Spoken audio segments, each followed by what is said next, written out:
Converso agora com um especialista em Direito Internacional e Macroeconomia, Daniel Toledo, que conversa com a gente direto dos Estados Unidos. Daniel, obrigado mais uma vez por atender Band News TV. Boa noite. Boa noite, Felipe. É um prazer imenso estar aqui com vocês. A expectativa do Trump ontem no discurso de 20 minutos me parecia o seguinte: acalmar os mercados. E o tiro não foi esse, saiu pela culatra. O que a gente viu hoje foi uma outra situação. Como é que vocês acompanharam aí nos Estados Unidos o discurso de ontem e esse day after, né, Daniel? Felipe, na verdade, o discurso de ontem ele foi direcionado não para o mercado, ele foi direcionado para o MAGA, que é a base política do Trump. E o que ele quer é acalmar a questão política interna dele, que vem se degradando cada vez mais. Nós percebemos que as pesquisas eleitorais estão decaindo em desfavor dele e nós estamos num ano eleitoral, onde nós percebemos que os democratas estão fazendo um turnover em vários estados aqui dos Estados Unidos e isso tem preocupado muito, não só o partido, mas também os políticos daquele determinado estado, inclusive aqui do Texas, onde eu moro e resido. Então nós percebemos ontem na conversa do Donald Trump, principalmente quando ele faz algumas acusações, quando ele usa o superlativo que ele está acostumado a usar de Epic Fury, ou nós vamos levar o Irã à idade da pedra, que é onde eles merecem estar, onde ele continuou ainda com essa frase, ou frases de impacto que são muito comuns ao Donald Trump, mas só acabam atraindo a base MAGA, que hoje fica aí entre os seus 32% e 34%. Aí nós temos ali os indecisos que acabam ficando entre um ponto e outro, então chegam ali perto de 38%, 39% como base eleitoral, que é com quem ele tenta se comunicar em cada discurso que ele faz, justamente para manter esse apoio político que ele ainda tem. Porque a gente vem percebendo que hoje, cada vez mais, os políticos vêm se afastando dele. Hoje, se você assistir aí o afastamento da Pam Bondi, ficou nítido ali que ela estava desconfortável com uma série de questões que vinham sendo pedidas por ele, que nós tivemos também aí da Christine Owen, que foi também afastada 2 semanas atrás, 1 semana e meia atrás, onde nós também percebemos que ela estava numa situação extremamente delicada ali com ele. Ontem ele já deu um outro discurso criticando a própria porta-voz dele, dizendo que 93% a 97% das informações que saem na internet sobre ele são falsas, são mentirosas, e que elas só saem na internet porque a assessora de imprensa dele, a porta-voz dele, não está fazendo um bom trabalho. Então nós percebemos que ali internamente há um grande desgaste porque as pessoas não conseguem entregar para ele o que ele quer de acordo com as próprias escolhas e atitudes dele. Concordo plenamente com você, ele tentou manter a base. Só que ele tenta manter a base e a base republicana tem uma parte, como todo mundo, do corpo que é muito sensível, o bolso. Quando dá o contrário, o efeito contrário é o seguinte: ele consegue segurar a base quando sobe o preço do petróleo, quando o próprio republicano vai encher o tanque do carro dele e diz assim: pô, para um pouquinho, eu adoro o Trump, mas não dá, é complicado. E com isso, me parece, aumenta, de outro lado, a rejeição, dizendo assim: olha, esse cara fica dizendo isso aí e olha o que aconteceu hoje. O problema é esse, né? É o bolso, está mexendo com o bolso, né? E o americano a gente sabe que é pragmático. Pode ser republicano, pode ser democrata, mas ele é pragmático. Sem dúvida. E se você, só para tomar como uma referência, eu tenho feito o acompanhamento aqui, dia a dia, do preço da gasolina. Então, se nós pegarmos aí, do começo de fevereiro até hoje, no começo de fevereiro eu pagava, o Texas é um dos lugares mais baratos de combustível aqui nos Estados Unidos, porque nós temos muitas refinarias aqui, principalmente na região de Pasadena, e nós temos diversos poços de petróleo aqui, perfurações de petróleo, principalmente no oceano, aqui no Golfo do México, no Golfo da América agora, onde nós temos aí diversas indústrias de petróleo que fazem extração. Então, eu pagava, no começo de fevereiro, eu pagava de R$ 1,99 a R$ 2,09 o galão, que são 4 litros aproximadamente, né? Hoje está R$ 3,89, hoje, paguei hoje. E eu tenho amigos meus que estão na Flórida que estão pagando R$ 4,39. E tenho amigos meus que estão na Califórnia que estão pagando R$ 7,99, quase $8 o galão. Isso é um aumento considerável, nós estamos falando aí em quase 50%. num período de um mês. E por mais que o Donald Trump tenha dito ontem que não precisa, e realmente os Estados Unidos, ele é autossuficiente na produção de petróleo, mas precisa misturas de petróleo, às vezes um petróleo um pouco mais grosso, para dar uma liga diferente, num subproduto diferente, por isso que ele comprava da Venezuela, por isso que ele compra do México, por isso que ele compra do Canadá, chegou a comprar inclusive do Brasil, mas ele consegue, o que ele produz é suficiente para abastecer o mercado dele mesmo nessas trocas que eles fazem. Mas isso não quer dizer que o petróleo deixou de ser uma commodity e que pelo fato de você ter 100% do petróleo que você consome, você vai pagar um preço mais barato. Não, ele é um precificado no mercado exterior e você vai pagar de acordo com o mercado externo. Você pode produzir 2 vezes mais do que você consome, mas ainda assim você vai ter a precificação da gasolina na bomba de acordo com aquilo que está no mercado externo. Então sim, o fechamento de Hormuz não interessa só a Inglaterra, como o Donald Trump falou, ou a França, ou a Coreia do Sul, onde ele vem batendo com muita insistência na Coreia do Sul ali, principalmente porque foi permitido ali que a Coreia do Norte criasse aí os mísseis balísticos e até desenvolvimento aí de armas nucleares. Então, se ele enxerga que o fechamento de Hormuz é irrelevante para os Estados Unidos, isso só pode ser absorvido pela base que não entende absolutamente nada de mercado externo, porque se você olhar o preço que está na bomba, é nitidamente mais alto do que estava há um mês atrás, e indiferentemente dos Estados Unidos ser um grande produtor, ser autossuficiente ou ter qualquer tipo de influência no mercado. Para quem não está habituado com o galão, 3,7 litros, mas, não, o galão, e aí você pode pensar, mas é 8 dólares, foi uma das cotações, R$40, só que aí você tem que entrar também num outro cálculo, que é o cálculo de quanto ganham os americanos em relação a quanto nós ganhamos aqui, mas só para dar uma ideia, né, de valores e de quanto é um galão, né? Então um litro da gasolina em alguns casos aí estaria sendo vendido a R$10, só que o poder de compra dos americanos é muito maior que o poder de compra dos brasileiros.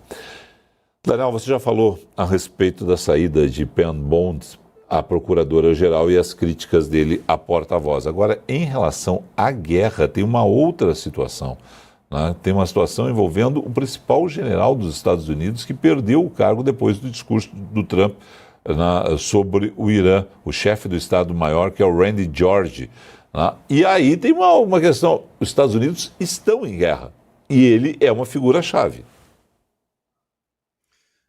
Vou voltar um pouco ainda mais além, Felipe. Nós temos há 2 semanas atrás a renúncia do chefe do Departamento de Inteligência dos Estados Unidos, que foi o próprio que disse ao Donald Trump que não deveria invadir o Irã. Então nós tivemos ainda essa questão e nós tivemos agora também essa questão do general. Então você percebe que internamente diversas pessoas ali de alto escalão estão se sentindo desconfortáveis com essa situação. Primeiro porque a invasão do Irã, como disse o próprio presidente, ele invadiu o Irã por causa de 2 pessoas. Primeiro, por causa do Netanyahu. Segundo, por causa do genro dele. E essa foi uma argumentação que ele disse em entrevista e foi confirmada pelo ex-diretor de inteligência, que disse: eu disse para não invadir, mas como o Netanyahu fazia pressão e o genro do Trump fazia pressão, houve a invasão. Ou seja, a inteligência está dizendo não faça. E vem outras 2 pessoas totalmente alheias a essa inteligência e convencem o presidente. Isso desequilibrou muito a questão interna aqui do governo, a base do governo, e muitas pessoas começaram a se questionar. Poxa, peraí, nós temos essa história do ex-diretor de inteligência, nós temos agora um general dizendo, peraí que a coisa não é bem assim, nós temos outras pessoas se renunciando ou pedindo exoneração ou até sendo demitidas, que estão envolvidas diretamente nessa questão e são pessoas de alto escalão que não estão concordando com o que está acontecendo. Então esse tem sido um grande problema, principalmente a frase do ex-diretor de inteligência que falou: olha, em sã consciência eu não posso concordar com a invasão do Irã. Isso pegou muito pesado aqui nos Estados Unidos. A situação envolvendo, nesse caso específico, a base, porque é a base republicana, isso está repercutindo de que forma? Porque tem ali na frente as eleições de meio de mandato e é a grande preocupação. Os republicanos, boa parte dos mais conservadores, falam abertamente que o Trump está pegando e ferrando com o partido. Não tem o que... Eles não escondem isso, não são delicados. Olha, temos um problema para resolver e ele se chama Donald Trump, né, da forma como ele está conduzindo esse ano eleitoral. O que vem por aí?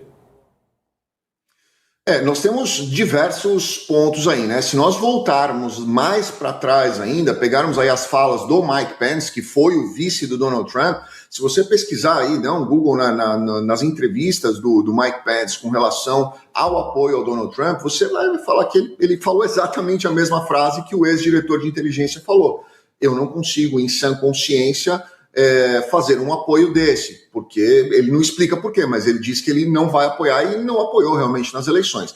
Agora, durante esse período, nós temos percebido diversas pessoas do Partido Republicano que sempre foram ali muito fiéis, muito leais, muito próximas ao Donald Trump, que estão se afastando, porque eles estão percebendo, olha, alguma coisa vai acontecer. Na semana passada, algumas mídias aqui internas, e são poucas, pequenas, mas falaram nisso, que estavam tendo informações de que o vice-presidente estava sendo pressionado a invocar o artigo 25 para que ele fizesse o afastamento do presidente por diversas questões. Pontuaram diversas questões. Isso depois foi desmentido e que realmente não aconteceu e que não aconteceria, ele próprio desmentiu isso, mas isso circulou de que seria um furo de reportagem que tinham trazido isso aí diretamente de um informante de dentro da Casa Branca.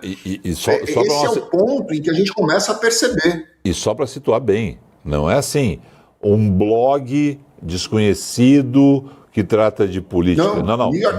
New York Times, Newsweek, na Inglaterra ou no Reino Unido, o The Independent, todo mundo, né? Claro que os primeiros tiveram a fonte, mas os outros confirmaram com outras fontes essa situação. Então não saíram simplesmente, olha, vamos pegar e lançar aqui. Teve alguém falando a respeito disso, né? E aí teve depois um movimento ali de, vamos tirar isso da pauta, mas que a notícia existiu em algum momento e foi levada por grandes veículos de absoluto respeito, né? Isso, semana passada, causou. Né? Eu me lembro que eu escrevi sobre isso no meu blog na quinta-feira, né? Exatamente a partir da Newsweek, né? Quando a Newsweek fez e pintou o alerta, eu disse, pera um pouquinho, não é ninguém, né? Menos do que a Newsweek, né? É o New York Times, é o Independent. Então, vamos olhar o que está acontecendo lá. Daniel, exato. Os democratas nisso tudo estão quietinhos, deixando o Trump se atrapalhar com uma situação que ele criou, que ele pegou e disse, claro, ontem, a guerra já podia ter acabado, porque afinal de contas a gente eliminou o Ali Khamenei e já eliminou também o programa, ou atrasou, melhor dizendo, né, o programa nuclear iraniano. Só que a gente sabe que não acabou. E, inclusive, se fala em invasão terrestre. Como é que estão os democratas? Estão esperando o Trump? O que eles se posicionam? Como é que eles olham esse jogo em função das eleições de meio de mandato? Os democratas estão assumindo a mesma coisa que saiu agora na capa da revista do Xi Jinping, dizendo, né? Frase de Sun Tzu: se o seu inimigo está cometendo um erro, não o interrompa, pelo amor de Deus. Os democratas estão nessa teoria. Eles estão simplesmente dizendo, olha, deixa ele fazer o que ele quiser. Lembrando que saiu o Ali Khamenei e entrou o filho dele, que é mais radical do que ele. É uma situação para a gente entender. O Donald Trump, inclusive, no speech dele de ontem, ele mencionou, não, nós retiramos do poder as pessoas que estavam naquele regime. Não, retirou um e entrou um outro que é pior, é mais radical do que ele. E outra coisa, que eu inclusive vi uma entrevista ontem de um general americano, que ele já foi retired, ele foi aposentado, mas ele esteve presente em comando no conflito do Afeganistão. E ele comentou, ele falou, sabe o que eu estou achando esquisito? O Irã está usando os mísseis balísticos e os drones. Ele não está usando os mísseis de cruzeiro. E 50% do arsenal do Irã é míssil de cruzeiro. Nós não estamos vendo esses mísseis. Isso só pode significar uma coisa. Se arrasar tudo no Irã, eles vão usar esses mísseis para fechar Hormuz e para fechar Bab al-Mandeb, que é o acesso ali pelos Houthis, né? Pelo Iêmen. Então, eles estão guardando a cerejinha do bolo deles justamente para fazer o caos dentro desse conflito, para pressionar ainda mais o mundo inteiro a ser contra esse conflito, usando os mísseis de cruzeiro deles. Essa não é a minha estratégia, não é nem palavra minha, eu estou plagiando o general que falou isso numa entrevista, dizendo que isso seria uma estratégia deles como último tiro para pressionar o mundo num eventual bombardeio dos navios que passarem por Bab al-Mandeb e por Hormuz. Bom, enquanto você falava, a gente colocou no ar ali, vou pedir de novo que coloquem a capa da The Economist, mostrando ali o Xi Jinping né, dando aquele sorriso ali com os erros do Trump. A reportagem ouviu diplomatas, acadêmicos, autoridades que avaliaram que a guerra no Irã é um grave erro dos Estados Unidos nesse momento. Bom, para fechar, ainda sobre eleições, eu fui buscar aqui os números do Congresso nesse momento para mostrar que estão bem apertados os números. Sempre a margem é muito pequena, para um lado para o outro. É muito difícil que você tenha né, uma lavada numa eleição em função exatamente dessa divisão democratas-republicanos dos Estados Unidos. Nesse momento, no Senado, onde existem 100 cadeiras no Senado americano, 53, a maioria são de republicanos, e os democratas e independentes têm 47. Na Câmara, os republicanos têm 218, a maioria, e os democratas 208. Esse é o número da Câmara. Ou seja, se todos os prognósticos estiverem certos, vai haver uma virada. Os democratas devem assumir o comando das duas casas que nesse momento estão nas mãos dos republicanos e Trump terá uma segunda metade do mandato dele bastante complicada. Eu vou fazer a mesma pergunta usando o mesmo termo que eu usei ontem para a Priscila Caneparo para você. Tem a história do pato manco, que é lá no final do mandato. A gente sabe. Trump é um cara midiático. Mas ele ficando com minoria nas duas casas, ele vai se tornar um pato manco ou o poder midiático dele de tentar dar uma virada pode ainda aliviar a barra para essa segunda metade do mandato? Vou responder isso. Eu gosto muito de olhar as pesquisas de pelo menos 3 fontes aqui nos Estados Unidos, tá? O que eles falam? Primeiro, vamos começar pela Câmara. Na Câmara, o Partido Republicano deve perder aí entre 20 e 30 cadeiras. Isso é o que se espera. Vamos imaginar que perca 20 cadeiras. Os democratas devem assumir a maioria da Câmara. Isso é unânime aqui. Todas as mídias, todas as pesquisas, tudo diz que isso vai acontecer. No Senado, aí é que a coisa pega. Eles preveem que devem perder 3 cadeiras. Ou seja, os republicanos ficariam com 50 cadeiras contra 50 cadeiras dos democratas. Qual é o problema? Aí o Donald Trump continua com maioria. Por quê? Porque o voto de Minerva é o voto do vice-presidente, que é o Vance. Ou seja, não teria a maioria absoluta, não teria a maioria...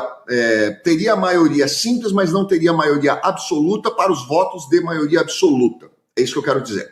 Se eventualmente só perder 3, né? Pode ser que perca mais, mas todos estão falando que deve perder 3 cadeiras aí no Senado. Mas qual é o ponto além disso? Que o próprio Donald Trump já falou isso em algumas entrevistas dele. Se os democratas assumirem maioria de qualquer lugar, eles vão ter um processo de impeachment protocolado por semana. E aí sim, caímos na teoria do pato manco. Ele não consegue governar. Essa é a questão, né? E aí você, com a pesquisa que você mostra, assim, se for 20 cadeiras para os democratas, vai ficar 228, vai inverter, vai ficar 228 a 200. São 28 cadeiras a mais. E esse empate está muito justo. Se for 3, né? Se for 3, mas se for 4, aí já vira. Aí não tem J.D. Vance. Já inverte. Não tem voto qualificado do J.D. Vance, voto de Minerva, que ajude. Então, o bicho vai pegar na eleição de meio de mandato. Daniel, sempre bom te ouvir. Obrigado mais uma vez por colaborar conosco, para a gente entender o que está acontecendo nos Estados Unidos. Até a próxima. Muitíssimo obrigado. Um grande abraço a vocês.